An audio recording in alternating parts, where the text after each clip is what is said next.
భారతదేశంలో జూలై 15వ తేదీన national day of plastic reconstructive surgery దినోత్సవాన్ని జరుపుకుంటారని IDA CDH convener doctor Addala Satyanarayana పేర్కొన్నారు. స్థానిక ఏపీఐఎస్సీ కాలనీలో కాకినాడ ఐడీఏ మరియు అడబాల ట్రస్ట్ ఆధ్వర్యాన ప్రపంచ ప్లాస్టిక్ సర్జన్ దినోత్సవ వేడుకలు అత్యంత ఘనంగా నిర్వహించారు. ఈ సందర్భంగా రాష్ట్ర IDA CDH convener doctor Addala Satyanarayana మాట్లాడుతూ ప్లాస్టిక్ సర్జన్ సృష్టికి ప్రతిసృష్టి చేయగల ప్రతిభావంతమైన వైద్య శాఖ అని అన్నారు.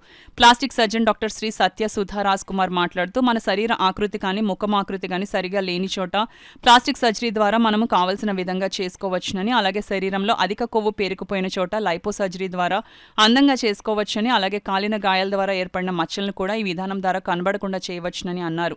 ఈ కార్యక్రమంలో అడబాల రత్నప్రసాద్, నిమ్మకాయల వెంకటేశ్వరరావు, రెడ్నం రాజా మహిళలు పాల్గొన్నారు. ఈరోజు ప్రపంచ ప్లాస్టిక్ దినోత్సవ ప్లాస్టిక్ సర్జన్స్ దినోత్సవం. ఇవాళ ప్లాస్టిక్ సర్జరీ ఏంటంటే, ఇప్పుడు సర్జరీ ప్లాస్టిక్ సర్జరీ ఇద్దరు ఉంటారు. సర్జరీ ఏంటంటే మనం మామూలుగా ఏదైనా ఆపరేషన్ చేయించుకున్నామో అలా చేసేవాడిని సర్జన్స్ అంటారు.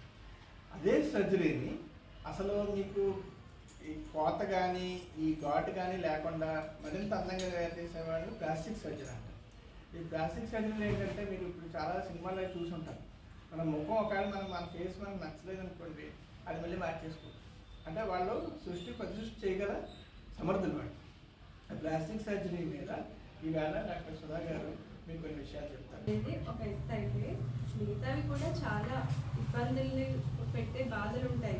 యాక్సిడెంట్ అయితే ఎముకలు విరుగుతాయి, మొహానికి సంబంధించిన ఎముకలు, చెయ్యి విరుగుతుంది, చెయ్యి నరాలు కట్ అవుతాయి, వేలు కట్ అవుతాయి. అలాగే షుగర్ పుండ్లు ఉంటాయి, కాళ్ళు అరకాలు పుళ్ళు ఉంటాయి. వాటిని మాన్పించగలిగేది మేమే అనమాట. సార్ చెప్పినట్టు ఒక ఎత్తు అయితే మిగతావన్నీ వైద్యం చేసేది, దానికి తగినట్టు ఆపరేషన్ చేసేది మేమే. తర్వాత కాళ్ళు పేషెంట్స్ ఉంటారు. కాలు పోయిన తర్వాత ఇంట్లో వాళ్ళ సపోర్ట్ లేక మత్తు పడిపోయి చేతులు ఇబ్బంది పడిపోయి ఉంటారు. వాళ్ళకి కూడా మేము ఆపరేషన్ చేసి వాళ్ళు పని చేసుకునే స్టేజ్కి మేము తేగలం అనమాట. అది యాక్చువల్గా ప్లాస్టిక్ సర్జరీలో ఇంకొక ఎత్తు అనమాట. ఇది అందరికీ మీకు చెప్పడానికి నాకు అవకాశం ఇచ్చినందుకు థ్యాంక్స్.